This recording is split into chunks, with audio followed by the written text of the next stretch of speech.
today we are gonna see how to solve sums where the unknowns are involved in integration, and apparently they may look a bit complicated, but this is based on a concept known as derivative of antiderivative. Of course, antiderivative means integration.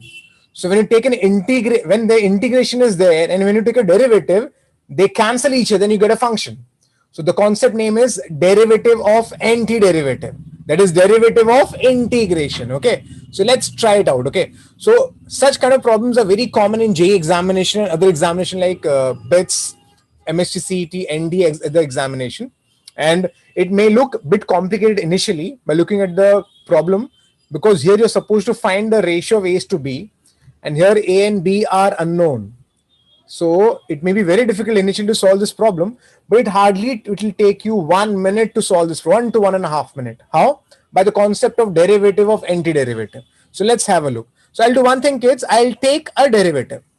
Remember, integration and derivatives are antis of each other. They cancel each other. They are antis of each other. So let's try it out. So let me do one thing, kids. Let me differentiate this guy with respect to x. Now, when I differentiate this guy with respect to x, kids, try understanding. This is integration, right, kids? This is x into 1 plus x raised to 9 dx. And here if I take a derivative on the right hand side, of course, log x ka derivative will be 1 by x. And over here, log f of x ka derivative will be 1 upon 1 plus x raised to 9 into derivative of 1 plus x raised to 9. That is 9x raised to 8.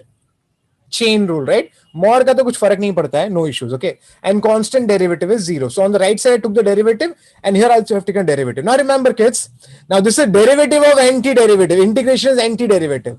And derivative of antiderivative, what will happen? You will get a function itself. तो क्या होगा?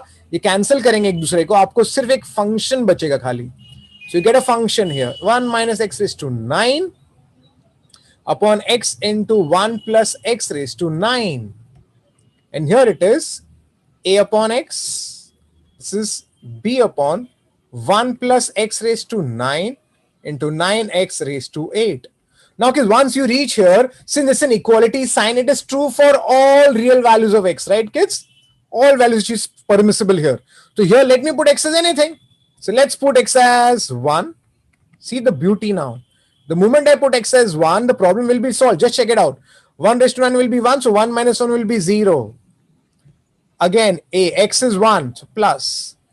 B, remember your x is 1. It's 9. X is 1, so 2. Wow. So what I get here, a is equal to minus of 9 by 2b. And that's why I get a by b is equal to minus 9 by 2. Wasn't that great, kids? See? तो कुछ करना नहीं होता जब ऐसे sums होते जहां पर अननोन इन्वॉल्व है. Just take a derivative of antiderivative and then put x as any permissible values and you get the unknown terms. Let's try one more problem of the same type. Now look at this problem. Apparently थोड़ा difficult लगेगा कि कैसे करेंगे, पूरा solve करना पड़ेगा, लेकिन ये hardly कुछ time पे हो जाएगा. Let's take a derivative again. अभी derivative लूंगा तो left side में क्या आएगा? 5 tan x upon tan x minus 2 equal to your x का derivative will be 1. एक constant बाहर आ जाएगा, ये आ गया log f of x. So log f of x का derivative is 1 upon f of x. It's 1 upon f of x into derivative of f of x. इसका derivative क्या होगा? Sin का derivative is cos x and cos का derivative is minus sin, so it becomes plus sin x.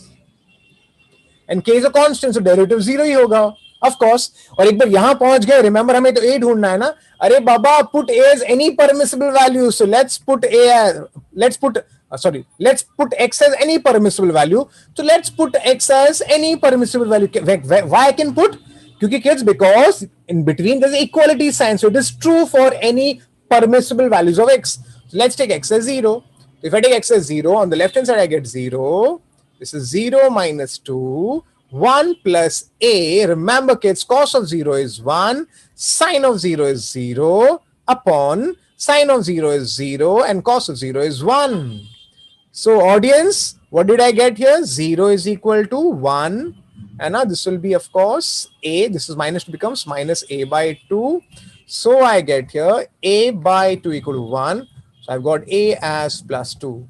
So see, such an easy problem. So whenever you get a problem of this type and unknown terms are involved in integration, just take derivative of antiderivative. So thanks a lot. Take care. Bye-bye.